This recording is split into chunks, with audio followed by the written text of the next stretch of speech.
Animal Farm by George Orwell. Chapter 1. Mr. Jones of the Manor Farm had locked the hen house for the night, but was too drunk to remember to shut the pop-holes. With the ring of the light of his lantern dancing from side to side, he lurched across the yard, kicked off his boots at the back door, drew himself a last glass of beer from the barrel of the scullery, and made his way up to the bed, where Mrs. Jones was already snoring. As soon as the light in the bedroom went out, there was a stirring and a fluttering all through the farm buildings. Word had gone round during the day that old Major, the prize middle white boar, had had a strange dream on the previous night, and wished to communicate it to the other animals. It had been agreed that they should all meet in the big barn as soon as Mr. Jones was safely out of the way. Old Major, so he was called, though his name under which he had been exhibited was Wellington Beauty, was so highly regarded on the farm that everyone was quite ready to lose an hour's sleep in order to hear what he had to say. At one end of the big barn, on a sort of raised platform, Major was already ensconced on his bed of straw under a lantern which hung from a beam. He was 12 years old and had grown rather stout, but he was still a majestic-looking pig, with a wise and benevolent appearance in spite of the fact that his tushes had never been cut. Before long the other animals began to arrive and make themselves comfortable after their different fashions. First came the 3 dogs, Bluebell, Jessie, and Pincher, and then the pigs, who settled down on the straw immediately in front of the platform. The hens perched themselves on the window-sills, and pigeons fluttered up to the rafters, and sheep and cows lay behind the pigs and began to chew the cud. The 2 cart horses, Boxer and Clover, came in together, walking very slowly, and setting their vast hairy hoofs with great care, lest there should be some small animal concealed in the straw. Clover was a stout, motherly mare approaching middle life, who had never quite got her figure back after her fourth foal. Boxer was an enormous beast, nearly 18 hands high and strong as any 2 ordinary horses put together. A white stripe down his nose gave him a somewhat stupid appearance, and in fact he was one of the first-rate intelligence, but he was universally respected for his steadfastness and his character and tremendous powers of work. After the horses came Muriel, the white goat, and Benjamin, the donkey. Benjamin was the oldest animal on the farm, and the worst-tempered. He seldom talked, and when he did, it was usually to make some cynical remark. For instance, he would say that God had given him a tail to keep the flies off, but that he would sooner have no tail and no flies. Alone among the animals of the farm he never laughed. If asked why, he would say that he saw nothing to laugh at.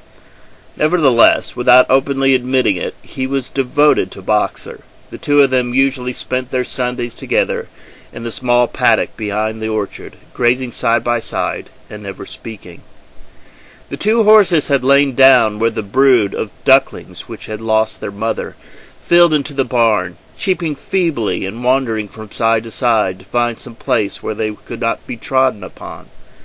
Clover made some sort of wall around them with her great foreleg, and the ducklings nestled down inside of it and promptly fell asleep. At the last moment, Molly, the foolish, pretty white mare who drew Mr. Jones' trap, came mincing daintily in, chewing at a lump of sugar. She took a place near the front and began flirting her white mane, hoping to draw attention to the red ribbons it was plaited with. Last came the cat, who looked around as usual for the warmest place, and finally squeezed herself in between Boxer and Clover. There she purred contentedly throughout Major's speech, without listening to a word of what he was saying. All the animals were now present except Moses, the tame raven, who slept on the perch behind the back door. When Major saw that he had made themselves comfortable and were waiting attentively, he cleared his throat and began. "Comrades, you have heard already about the strange dream that I had last night. But I will come to that dream later. I have something else to say first.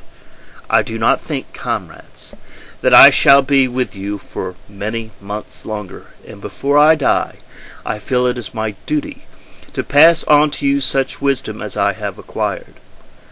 I have had a long life.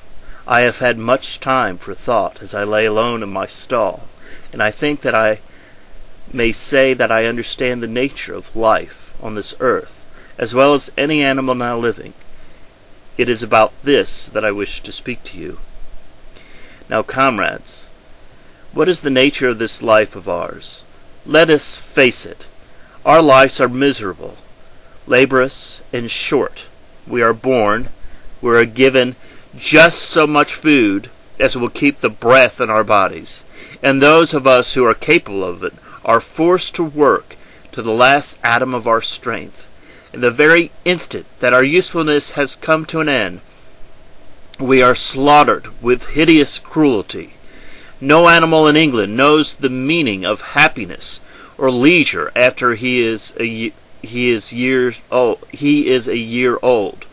No animal in England is free. The life of an animal is misery and slavery. That is the plain truth. But is this simply part of the order of nature? Is it because this land of ours is so poor that it cannot afford a decent life to those who dwell upon it? No, comrades, 1,000 times no. The soil of England is fertile. Its climate is good. It is capable of affording food in abundance to its enormously great number of animals that now inhabit it.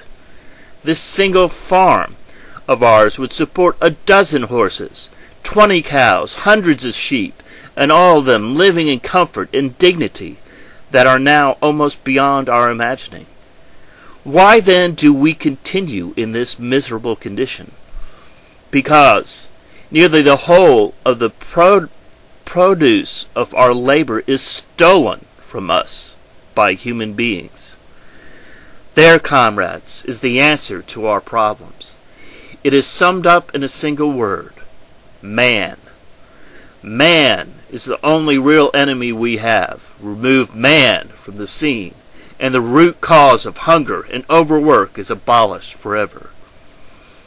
Man is the only creature that consumes without producing. He does not give milk. He does not lay eggs. He is too weak to pull the plow. He cannot run fast enough to catch rabbits. Yet he is lord of all the animals.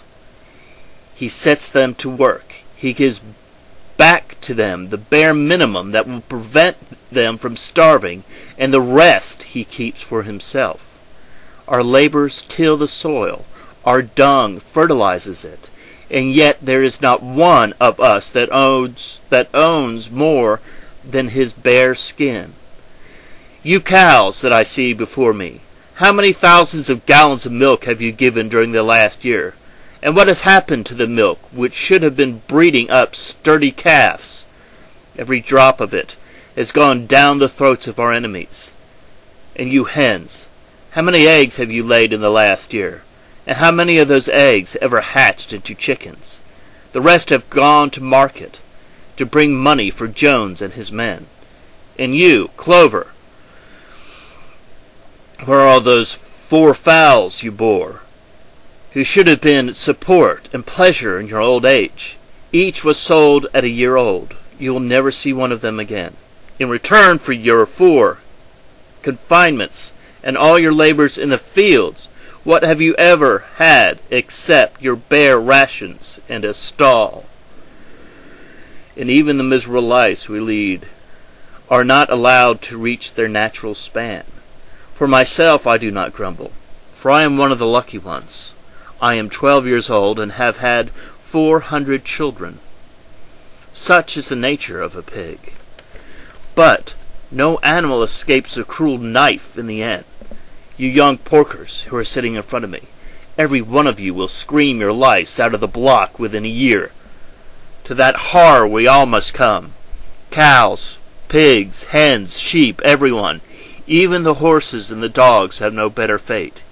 You, boxer, the very day that those great muscles of yours lose their power, Jones will send you to the knacker, who will cut your throat and boil you down for foxhounds. As for the dogs, when they grow old and toothless, Jones ties a brick around their neck and throws them into the nearest pond. Is this crystal clear, then, comrades, that all the evils of this life of ours spring from the tyranny of human beings? Only get rid of man, and the produce of our labors would be our own. Almost overnight we could become rich and free. What must we do? Why work night and day, body and soul, for the overthrow of the human race? That is my message to you, comrades. Rebellion.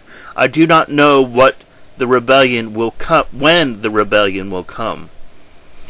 It might be in a week or in 100 years, but I know, as surely as I see the straw beneath my feet, that sooner or later justice will be done.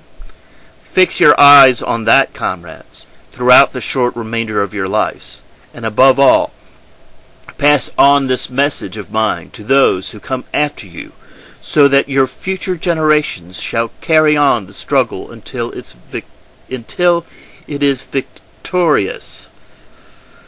And remember, comrades, your resolution must never falter.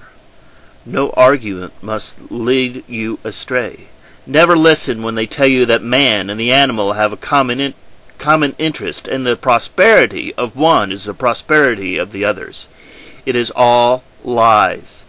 Man serves the interests of no creature except himself, and among us animals let there be perfect unity, perfect comradeship and struggle. All men are enemies. All animals are comrades. At this moment there was a tremendous uproar. While Major was speaking, 4 large rats had crept out of their holes and were sitting in their hind quarters, listening to them. The dogs had suddenly caught sight of them.